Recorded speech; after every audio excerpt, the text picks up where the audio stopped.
if you were my students and you failed a test, right? And I'm the principal of the school, let's imagine. You failed the test. And then I come to the teacher who did his job. He did everything he was supposed to do. And I say to him, didn't you already teach them everything you were supposed to? And I'm not really criticizing the teacher. Who am I now criticizing? The students, and I'm doing this in two ways. I've turned away from the students. I'm not even talking to them. It's a show of my anger. The other is, I'm talking to the teacher, almost reinforcing that yes, he in fact did his job. It's not like anything was missing on his behalf. Allah is so angry at those who give preference to worldly life, بَلْ تُؤْثِرُونَ الْحَيَاةَ الدُّنْيَا, that fail him. After this incredible message came to them, you give preference to worldly life. Human beings are tied up in business or family or whatever other things, entertainment, things that are keeping them away from realizing their real purpose in life. This one thing will overshadow and cover over everything that people had been running towards. It will almost like casting a shadow on their hearts. It'll cast a shadow on all their goals, all their aspirations. A moment ago, before this event begins, somebody's worried about their business. Somebody's checking their balance and they're checking their online bank statements. Some mother is feeding her child, some food. Some people are just having chit-chat conversations. Some people are making plans about moving, etc., etc. All of these things are happening, and a split second later, all of that is overshadowed. All of that is covered with this event that undoes all those other things. All of those other plans and speeches and discussion and concern, all of them become irrelevant all of a sudden. So, هَلْ أَتَاكَ حَدِيثُ الْغَاشِيَةِ. Especially on that day, or it is only on that day, that some faces, who will be many in number, are going to experience, there's going to be an expression on them, and that expression is the word khashiyah. Right? Khashiyah is to be afraid of something bigger than yourself. But khushu' is to be so afraid that your muscles become numb. You become weak in your bones, right? The fear starts paralyzing you. That is called khushu'.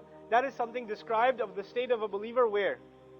In the salah. That is khushu'. It's not just fear felt in the heart, it starts affecting the rest of your body. It starts affecting your limbs. You can feel khushu' in your bones, basically. That's the image of khushu'. Allah describes these faces on that day a step above khashiyah. He doesn't say wujuhun yawma idhin khashiyah biya. Right? He says, وُجُوهٌ يَوْمَئِذٍ خَاشِعَةٌ with ayn. The faces on that day will be overwhelmed with fear, so much so that there will be a numbness on them. There will be this overwhelming exhaustion and numbness on those faces as a result of that fear. Now the thing that's really interesting is, Allah Azza wa Jal mentions khushu', this idea of overwhelming fear, causing limbs to become loose, or limbs to become numb. He uses this for many different limbs on the Day of Judgment. For example, He says, خَاشِعَةً أَبْصَارُهُمْ تَرْهَقُهُمْ ذِلَّةٌ. Right? Their eyes will experience khushu'. Then He says, خَشِعَةِ الْأَصْوَاتِ لِلرَّحْمَنِ. Voices, meaning the tongues, will become full of this khushu'. They'll start to stutter out of fear. Then Allah Azza wa Jal says, for example, in this ayah here, the faces experience khushu'. But for a believer, what experiences khushu'? What does Allah describe? أَلَمْ يَأْنِ لِلَّذِينَ آمَنُوا أَن تَخْشَعَ قُلُوبُهُمْ لِذِكْرِ اللَّهِ. Right? The qalb, the hearts experience khushu'. But for the kafir, this is beautiful. For the disbeliever, on the Day of Judgment, Allah describes his eyes experience khushu'. Allah describes his face experiences khushu'. Overwhelming fear that numbs it. But Allah does not describe his heart.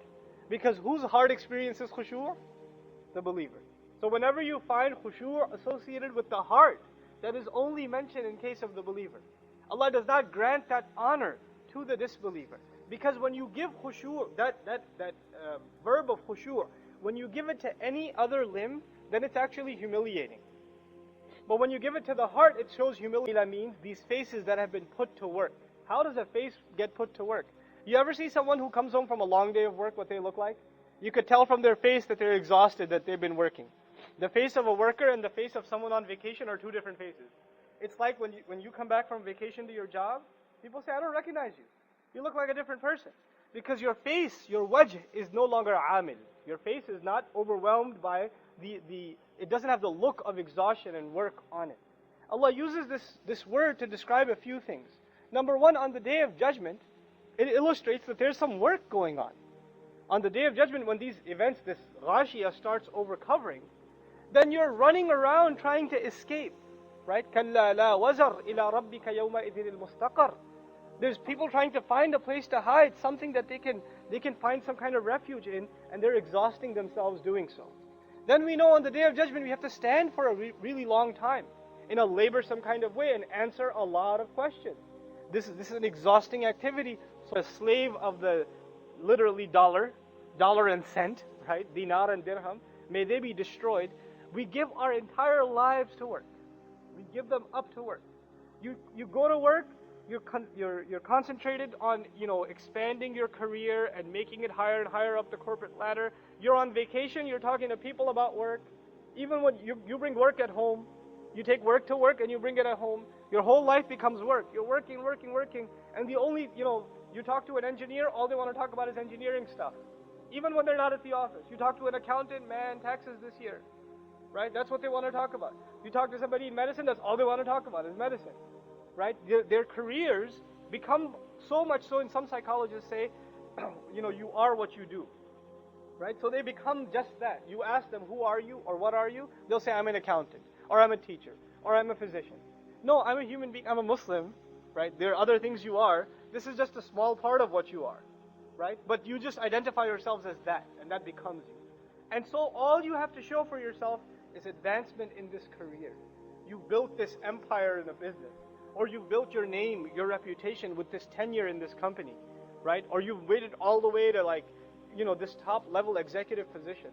And you're tired after all those years. People lose destroy their marriages before family, right? For their careers. People lose touch with their children. Their children rebel and leave the home. The only reason they come to their parents is because their parents are a good cash register for them, right? All for what? What are their lives gone in? They're gone in work. And now they come before Allah on the Day of Judgment. You figure when you die, now it's time to rest. That's why in English even they say rest in peace. But these people are raised exhausted. They are raised amila. Their faces are still exhausted. And what is ahead of them? Can you imagine? These disbelieving people who gave preference to worldly life didn't even enjoy dunya. They were working 70 hours a week, 50 hours a week, commuting half of their lives they spent half their lives stuck in traffic in a car, right? Just exhausting themselves, and now they're tired. Now they're standing in front of Allah. Guess what? That was vacation compared to what is coming. Now they have to stand in front of Allah. Now they have to head into the hellfire. But are they prepared physically to be ready for that? They're already exhausted. Amila. And above amila, nasiba. The next adjective. The word nasib means to be pegged inside the ground. Nasib literally means to be pegged. Also, it's from Asma al-Abdad. It means to be prominent. Another thing it means, because it's from the Asma al-Abdad, it means to be wobbly. Meaning so tired you can't even stand straight. You're completely overrun by work. You just want to crash. Right? Now the idea, what they do in, especially like expensive hotels or luxury homes or those kinds of places, they look very comfortable, very inviting beds, lots of cushions on the beds, big couches, nice lounge. The idea of making you feel relaxed, because they're designed mostly for executives, right? Who do these long trips, or they have a long flight, or they have these long meetings, they're tired. So the marketing is, you want to give them a sense of relaxation. There's water flowing, there's waterfall inside the lobby of the hotel. This is modern stuff, right? Nice couches, cushions. These are just things to relax with. There's a bar right around the corner. That's what they usually do, with glasses hanging there, right? This is the scene that's being depicted. Now, on the Day of Judgment, this guy's finally done with work. He wants to come and relax. Amilatun nasiba. They're completely overrun by work. But let's see what Allah Azza wa Jal has installed for them.